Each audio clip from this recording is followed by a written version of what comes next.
One final matter. I want my colleagues to be aware of the number 29%.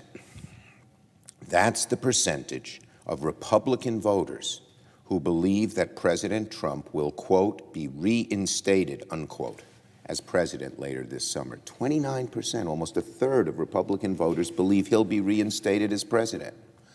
According to that recent poll by Morning Consult, nearly a third of Republican voters believe Donald Trump will be reinstated.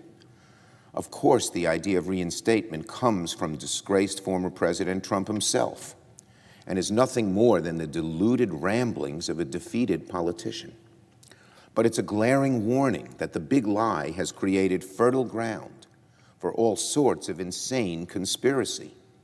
It's a depressing fact of our times that there's an audience out there who will literally believe anything the former president says, no matter how unrealistic or untrue. They believe him when he just abjectly lies.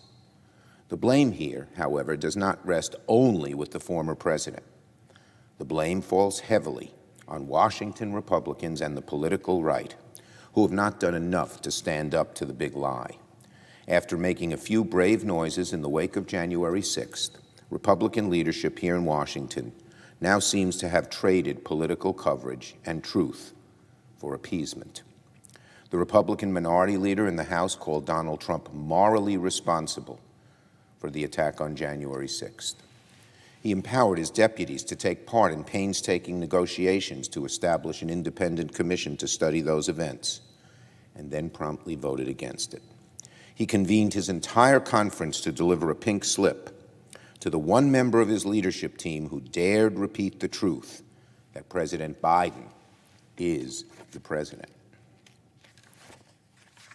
Here in the Senate, the Republican leader gave a strong speech on January 6th and was willing to hold Donald Trump responsible for what happened that day. Several months later, however, the Republican leader whipped his members into a partisan filibuster of an independent commission, which he called a purely political exercise. The Republican Party is now wrapped around the axle of the big lie. And a big reason why is that Republican leaders are unwilling to move on from Trumpism.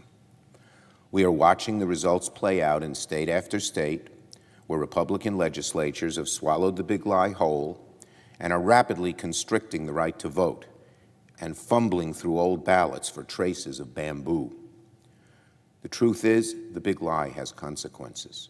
It erodes our trust in elections, faith in our democracy, and it's gnawing away at the very right to vote in America.